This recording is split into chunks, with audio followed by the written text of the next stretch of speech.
Hey guys, welcome to the second lesson we're going to do on government in Athens. So, yesterday we talked about how there were many different forms of government in ancient Greece and different forms of government in the city of Athens, and how that kind of changed from there being a king in charge to it being run by the aristocrats or rich landowners to it slowly moving into the people running the city.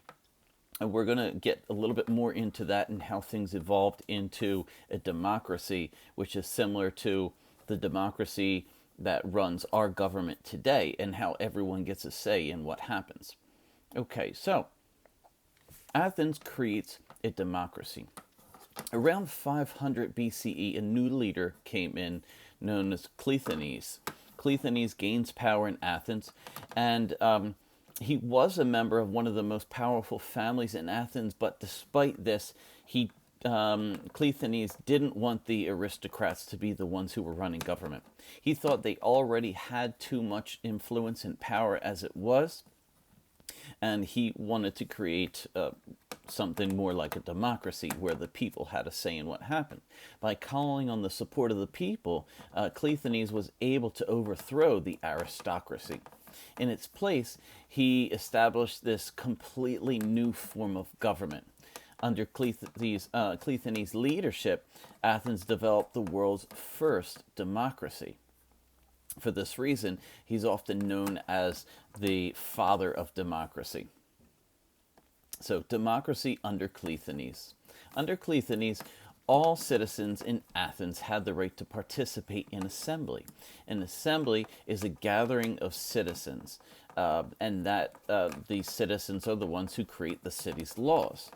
The assembly would meet outdoors on a hillside so that everyone could attend the meetings and hear what was being discussed.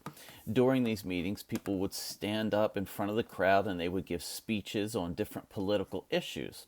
Every citizen had the right to speak their opinion, and the Athenians generally encouraged people to speak their opinions. After speeches, the assemblies would make a vote on what was being discussed. Voting was usually done by a show of hands, people raising their hands, but sometimes the Athenians would use secret ballots.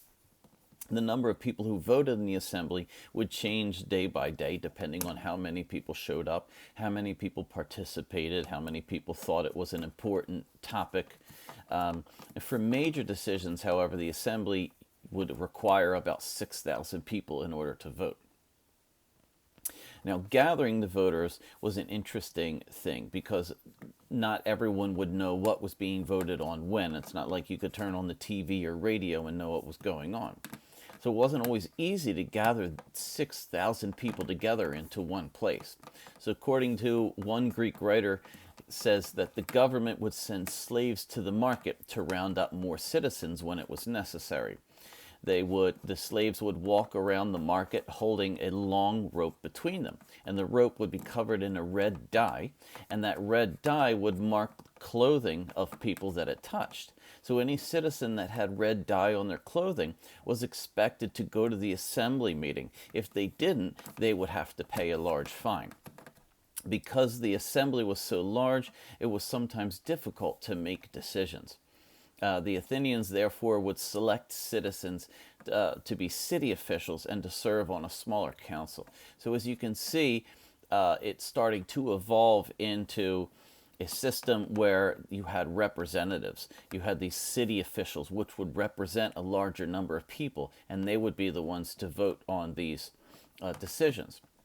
These officials would decide which laws the assembly should and shouldn't discuss, and this helped the government run a lot more smoothly. Changes in Athenian democracy. So as time goes on, the citizens are gaining more and more power, and they're starting to serve on juries in order to decide court cases. Juries typically have between 200 to 6,000 people, but the most common amount was about 500. Remember, juries are the groups of people, citizens who vote on whether or not someone was guilty of a crime or what should happen in regards to punishment and and law. Most juries had an odd number of members to prevent ties. Athens remained a democracy for about 170 years.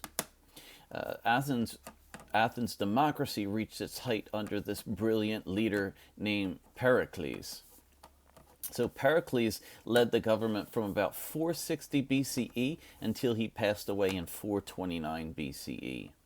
Pericles would encourage the Athens to take pride in their city, because when you have pride in something, you tend to be a lot more concerned with what happens with that which you're proud of. So if you're proud of your school, then you care a lot more about what happens to your school. If you're proud of your city or your heritage, you tend to care a lot more about what happens to your city or your heritage.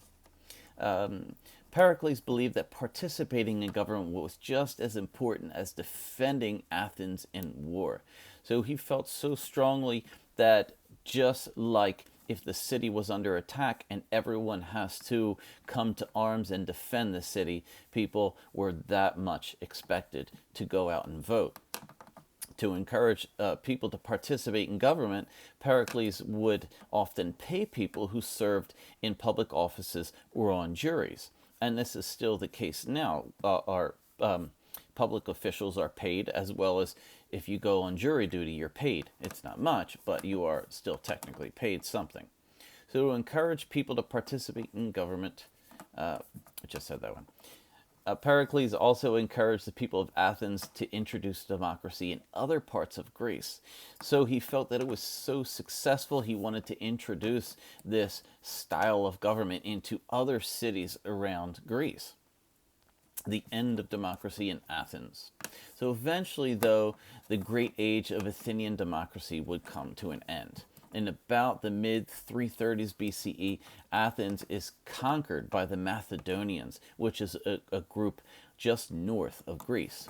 After this conquest, Athens fell under strong Macedonian influence. After being conquered by Macedonia, Athens kept its democratic government, but its power was very limited because they were just trying to make judgments within the small amount of power that they had under a king's rule. The Macedonian king ruled his country like a dictator, which is a ruler who holds all of the power. No one could make any decisions without his approval. In Athens, the assembly would still meet to make laws, but it had to be careful not to get the king upset with any decisions that they made. The Athenians didn't dare make any drastic changes to their laws without getting consent from the king. They weren't happy with the situation, but they feared that the king's powerful army could come in and punish them for their decisions. Before long, though, the Athenians lost even this limited amount of democracy. In the 320s BCE, a new king took over Greece and ended all democracy in Athens. So we have some different types of democracy. We're only going to talk about direct democracy and representative democracy. So, like ancient Athens, the United States has a democratic government in which the people are the ones who hold the power. That's why it's so important that people vote. But again, voting shouldn't be taken lightly. You should do your research. You should think about what decisions you want to make and try to make good decisions, not just by what everybody else tells you. That's why voting is important. But our modern democracy is a lot different from ancient Athenians' democracy. All citizens in Athens were able to participate directly in the government. This is called a direct democracy. This means if I go out and I vote, then my say determines directly what happens with a law. That's a little bit different than what we have today. A direct democracy is called that because each person's decision directly affects the outcome of a vote. In Athens, citizens gathered together to discuss issues and voted on them. Each person's vote counted and the majority ruled. In the United States, it's far too large to have a direct democracy because you can't possibly get the entire country together in one spot and have everybody vote. It'd be, instead, the founders of the United States set up what's called a representative democracy. So, a representative democracy it is also known as a republic. So, the democracy created by the founders of the United States is a representative democracy or a republic. In this system, the citizens elect officials to represent them in government. So the big difference is, instead of us as citizens going out and voting directly on certain laws and decisions, we elect educated, trained, professional officials to represent us, and they're the ones who make the decisions for us. We decide who they are, and then they decide how these laws are made. These elected officials then meet to make the country's laws and also enforce them. For example, Americans elect senators and representatives to Congress, and these bodies are the bodies that make the country's laws. So we elect our senators, we elect our representatives, and these senators and representatives are the ones who vote on laws. Americans don't vote on each law that Congress passes, but they trust that their chosen representative is going to vote on their behalf. And although we might not agree with every decision that our representatives make, we make the decision as to what representative goes up there. So just think about that next time that your representative makes a vote that you do or don't like. That's what's important, to know about their beliefs and to know about their viewpoints on certain policies, so that way we can make voting that much more valuable. Okay, so that concludes this lesson.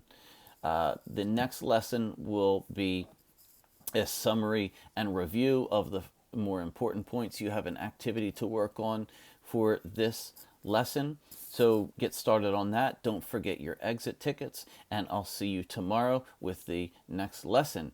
Thank you very much for watching, and please take care.